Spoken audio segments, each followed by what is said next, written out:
I'm Mike Hall, and I've been a research coordinator for the Yorkton Research Farm since 2013. I'll be retiring at the end of March 2026, but I've still got a few more reports to write and videos to release before then. Since 2019, we've been testing oat varieties for grain millers, and in this video, I'll try to sum up the results. Over those 7 years, the environmental conditions have differed substantially. This table shows the average oat yields for each year of the study. 2019 was a cool year with below average precipitation. However, soil moisture reserves were excellent and so were yields, averaging 175 bushels per acre. Low levels of precipitation meant leaf diseases were low. You can see the crop on July 25th, 2019 is looking lush. In 2020, the summer was hot and dry. Soil moisture reserves were exhausted, and yields only averaged 70 bushels per acre. In 2021, the drought continued, and the summer was hot. Again, yields only averaged 70 bushels per acre. And you can see the crop is short, and is already starting to turn color by July 19, not looking lush at all. In 2022, the summer was warm and rainfall was above average, ending the 2-year drought. Unfortunately, some of that precipitation came in the form of hail on June 23rd. The hail event was significant, but the crop still managed to produce 140 bushels per acre in the end. In 2023, the year was again hot and dry. Soil moisture reserves were enough to produce 101 bushel per acre. In 2024, rainfall was adequate, particularly at the beginning of the season, and we managed to pull off 160 bushels per acre. Finally, 2025 was a little dry, but we managed to produce a decent yield of 141 bushels per acre. So oat varieties were tested over quite a wide range of environmental conditions.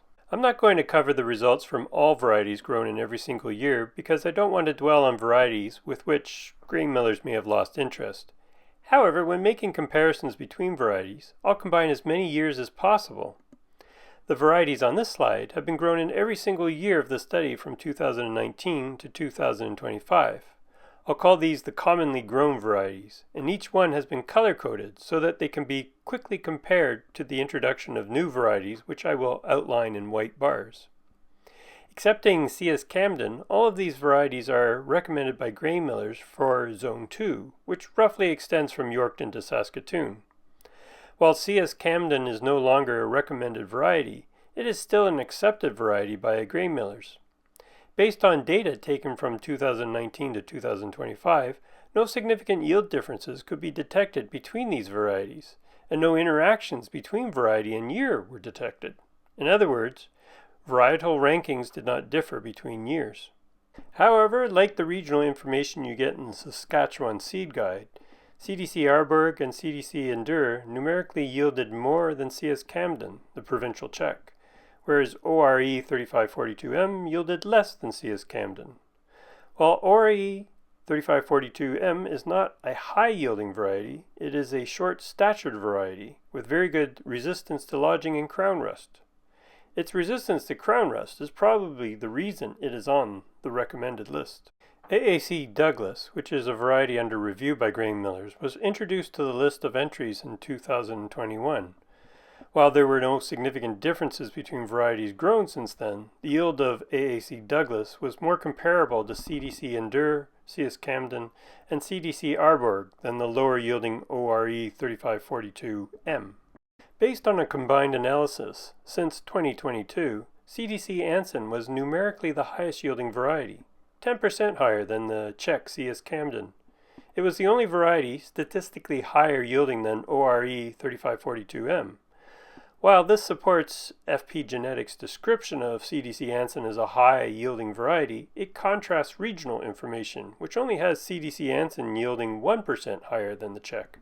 Since CDC Bayer's introduction in 2024, it has only been yielding in the middle of the group, despite being listed in regional information as 8% higher yielding than the Czech. Based on 1 year of comparison in 2025, AAC Fetch and AAC Fedek were relatively high-yielding varieties which would not have been expected based on the results from the regional testing.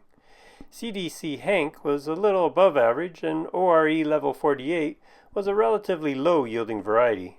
At grain millers, oats with test weights below 240 grams per half a liter are discounted for milling. This level is represented by the blue horizontal arrow. If test weight falls below the red arrow at 230 grams per half a liter, then oats may be rejected for milling. Between the commonly grown varieties since 2019, ORE 3542M had a significantly higher test weight than CDC Endure and CDC Arborg, which had significantly higher test weights than CS Camden. These results are mostly in agreement with published test weight comparisons except for CDC Arborg in red. Regional information which suggests that CDC Arborg should have the highest test weight in this group, but it did not.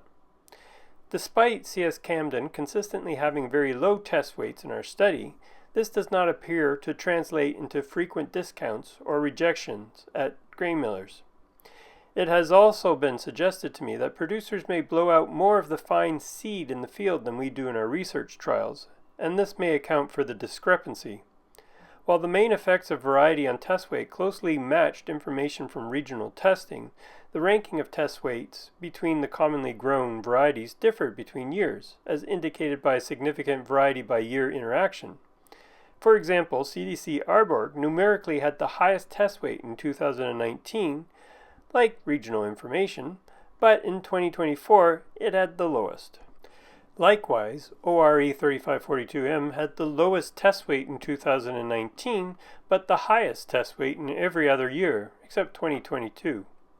So, the varietal rankings in terms of test weight varied quite a bit between years.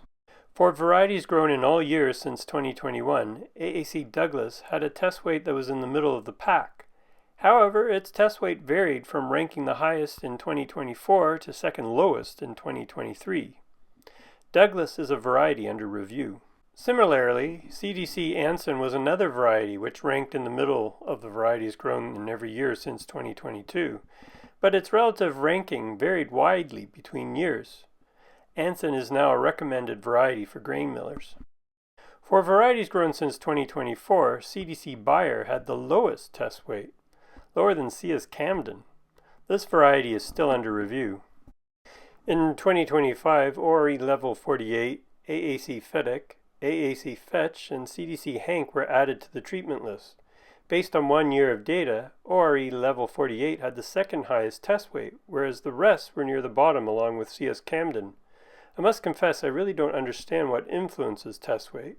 Rankings between varieties can really vary between years. I know increasing N consistently reduces test weight, and I've always assumed this was because more thin kernels were being developed from the tillers as N rates rise. However, this may or may not be true. Even drought doesn't seem to have a consistent effect on test weight. In this study, high test weights resulted from the drought of 2020, but low test weights were produced from the drought of 2021. Go figure. To summarize, and to provide some guidance to selecting a variety, I'd like to end with this figure. This information is taken from the regional and registration trials conducted in Saskatchewan for areas 3 and 4. The varieties in the green box are either recommended or acceptable varieties to grain millers for Zone 2. Varieties in the yellow box are under review, and at the bottom of the list are varieties which are just of interest to grain millers.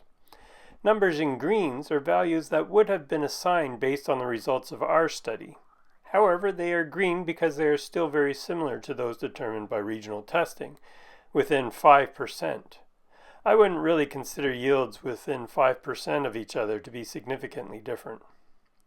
Numbers in red indicate values from our study which are very different from regional information. Based on that criteria, the yield results of our study are largely similar to the regional information with a few exceptions. Varieties like ORE 3542M and ORE Level 48 were lower yielding varieties. However, what makes ORE 3542 stand out is its resistant rating to crown rust and its high percentage of plump kernels. Our study found that CDC Arborg, CDC Endure, and CDC Hank to be higher yielding than average. However, based on 4 years of comparison, the yield of CDC Anson in our study was much higher than the regional information. FP Genetics also describes Anson as high yielding. As one might have anticipated, grain protein for CDC Anson was low, as it's difficult to select for a high-yielding variety without reducing grain protein through dilution. On the flip side, lower-yielding varieties such as ORE 3542M and CS Camden and ORE Level 48 had the highest grain protein. In our studies, higher relative yields for AAC Fetch and AAC Fedic were observed in contrast to regional information. However, these comparisons are only based on 1 year of data. In our study, CDC Bayer was also relatively lower yielding based on 2 years of comparisons. In our study, we found test weight rankings amongst varieties varied widely between years. While we were mostly in agreement with regional testing, there are a couple of exceptions. Based on 7 years of comparison in our study, I would say that the test weight of regional testing for CDC Arborg is relatively high compared to the results of our study. The same could be concluded for CDC Bayer, but this is only based on 2 years of comparison. Assuming percent thins are inversely correlated to percent plumps, our experience would mostly concur with regional information. However, based on only 1 year of data, we observed a high level of thins for CDC Bayer. Beta-glucans are of importance to grain millers and their end users. While varietal rankings for beta-glucans were largely inconsistent between years, CS Camden was near the bottom in all 3 years. Special thanks to grain millers for the financial support of these studies.